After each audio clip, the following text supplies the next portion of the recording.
Halo teman-teman, gimana kabarnya? Ini adalah video pertama kami sebagai tugas dari Asia Timur. Kami akan membahas mengenai kerajaan Joseon. Simak video kami ya. Sebelum kita mengenal lebih jauh, kita mulai dari pendirinya dulu ya. Pendiri dinasti Joseon adalah seorang jenderal dinasti Korea yang sebelumnya diberi tugas ambisius oleh rajanya untuk menaklukkan semenanjung Liaodong atau Liaotung di Tiongkok Timur Laut. Tugas ini diemban untuk mengembalikan kejayaan Korea pada masa dinasti Goryeo. Dulunya, Kekaisaran Goryeo menguasai daerah tersebut namun lepas ke dinasti Sui di Tiongkok. Sebenarnya, Liaodong sudah pernah dikuasai Tiongkok pada zaman dinasti Han, selama periode 3 kerajaan Liaodong dipegang oleh keluarga Gongsudu. Daerah Liaodong sangatlah strategis, sehingga lepasnya Liaodong membuat Joseon tidak bisa melakukan ekspansi karena daerah tersebut adalah sumber dari pasukan berkuda. Namun, panglima yang ditugaskan untuk merebut Liaodong sadar bahwa ambisi rajanya itu tidak masuk akal. Ia sadar perang melawan Ming adalah bunuh diri. Maka ia memilih komando atas tentaranya yang besar untuk memutar balik ke ibu kota. Jika ia menolak melawan Ming dan hanya diam saja, panglima ini akan dihukum mati. Jadi, opsi satu-satunya adalah menggulingkan raja dan menjadi raja. Ia berhasil dan menjadi raja pertama Joseon. Ia segera memperbaiki hubungan dengan Ming, bahkan sampai menjadi pengikut dinasti Ming dan mengadopsi kebudayaan Kungfusian. Dinasti Joseon sendiri didirikan oleh komandan militer Goryeo yang kuat yaitu Lee Seong-ye yang menamakannya sebagai Joseon. Lee Seong-ye memindahkan ibu kotanya ke Hanyang, kemudian bersatu dengan sekelompok sarjana Konfusianisme yang berpikiran reformis, dan menata kembali masyarakat Korea dengan menggunakan ajaran Konfusius sebagai prinsip hidup mereka, sehingga ajaran-ajaran ini menekankan ketertiban dan perdamaian yang didasarkan pada pengembangan hubungan antar pribadi yang harmonis dan perilaku yang benar. Dinasti Joseon sering dicirikan sebagai masyarakat Yangban. Apa sih Yangban itu? Yangban berarti dua perintah, mengacu pada cabang pejabat sipil dan militer, yang mengatur negara menurut aturan dan regulasi yang ditetapkan dalam kode nasional. Penunjukan jabatan pemerintah ini adalah gerbang menuju sukses dicapainya melalui ujian negara. Pria dari kelas Yangban mendapatkan hak istimewa untuk menerima jenis pendidikan tinggi tertentu.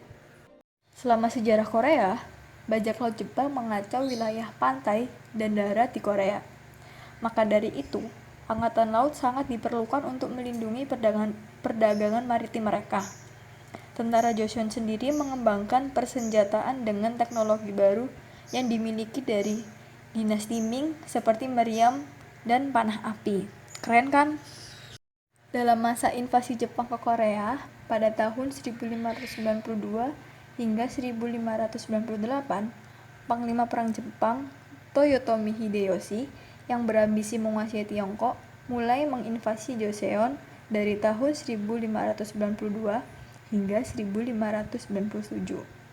Dengan persenjataan modern dari Portugis, dalam hitungan bulan, mereka berhasil menduduki Hansong dan Pyongyang. Akibat perpecahan dalam kabinet kerajaan, serta kurangnya informasi mengenai kemampuan militer musuh, dan gagalnya usaha diplomasi menyebabkan buruknya persiapan dari dinasti Joseon. Berdasarkan babat dinasti Joseon, serbuan tentara Jepang dibantu oleh budak-budak yang berontak. Mereka pergi untuk meruntuhkan istana Gyeongbok dan perpustakaan catatan budak. Selama terjadinya invasi Jepang, disinilah nama Yi Sun-shin menjadi tersohor. Ia berhasil memenangkan 23 perang melawan Angkatan Laut Jepang. Laksamana Yi mengambil alih kendali di perairan Jepang dengan menghabisi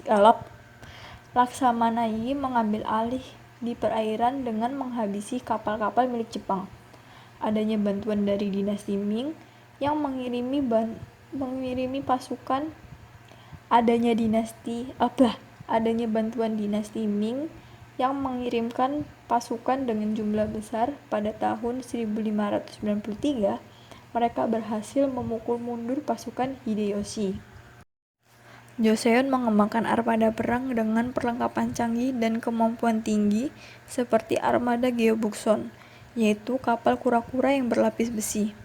Namun, kemenangan Joseon dibayar dengan harga yang sangat mahal, dimulai dari lahan pertanian, saluran irigasi, fasilitas desa, perkotaan yang rusak berat, ratusan ribu penduduk yang tewas, serta kerugian-kerugian lain yang mereka terima.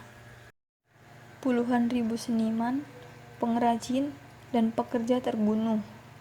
Namun, beberapa ada yang diculik dan kemudian dibawa ke Jepang guna mengembangkan teknik kerajinan mereka. Para samurai juga merampok banyak harta sejarah yang bernilai Korea. Beberapa tersimpan di museum-museum di Jepang. Menyusul invasi Jepang yang berakhir, Joseon mulai mengisolasikan diri. Penguasaannya membatasi hubungan dengan negara lain. Sementara itu, dinasti Ming mulai melemah, sebagian karena terkurasnya biaya bantuan akibat Joseon dalam invasi Jepang dan semakin kuatnya pengaruh suku Manchu atas Tiongkok. Joseon memperketat penjagaan dan kontrol terhadap lalu lintas perbatasan serta menunggu berita dari pengolakan di Tiongkok.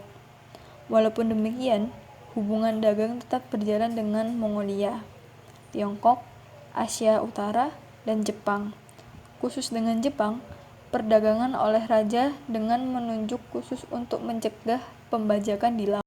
Berdasarkan situs Royal Palace, Istana Gyeongbokgung dibangun pada tahun 1395, tepatnya pada 3 tahun setelah kerajaan Joseon ditemukan oleh Raja Taejo. Istana ini dibangun di Hanyang, yang kini merupakan Seoul. Istana ini diberi nama Gyeongbokgung, yang berarti istana yang diberkati surga.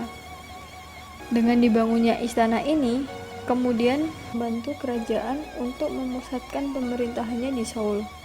Namun, saat invasi Jepang masuk pada tahun 1592 hingga 1598, Istana Changdeokgung dibangun. Hal ini membuat Istana Gyeongbokgung akhirnya terlantar selama 273 tahun. Selama masa kependudukan Jepang, sebagian bangunan istana ini kemudian dihancurkan, namun setelah kemerdekaan pemerintahan Korea, sedikit demi sedikit mulai membangun kembali istana ini sehingga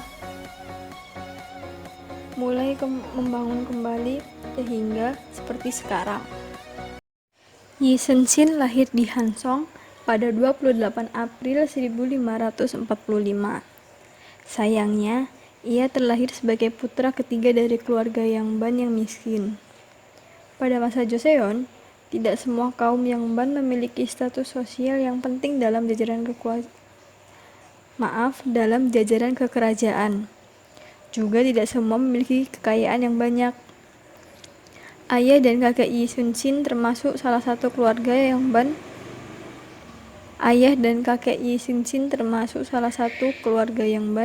yang tidak berhubungan sama sekali dengan dunia politik pada masa itu.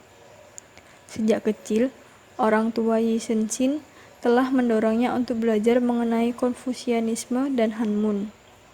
Hal itu membuat jiwa kepemimpinan dan militer Yi Sen-shin sudah terlihat sejak kecil. Yi Sen-shin pada masa kecilnya selalu menggunakan teknik perang. Yi Sen-shin pada masa kecilnya selalu menggunakan taktik perang yang ia pelajari dari buku militer pada saat bermain dengan teman-temannya. Bagi Angkatan Laut Joseon, Yi Sen-shin selalu memenangkan pertempuran karena ia sudah mempersiapkan pasukannya dengan pelatihan yang baik.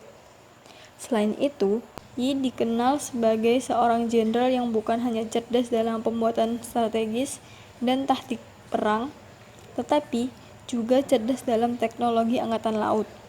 Hal tersebut terbukti dengan keberhasilan Yi Sen-shin dalam merancang kapal Gyeobukson yang termasuk sebagai kapal yang memiliki teknologi canggih pada masa itu. Nah teman-teman, apa kalian udah ngerti sejarahnya dari dinasti Joseon? Kalau sudah, jangan lupa beri komentar ya.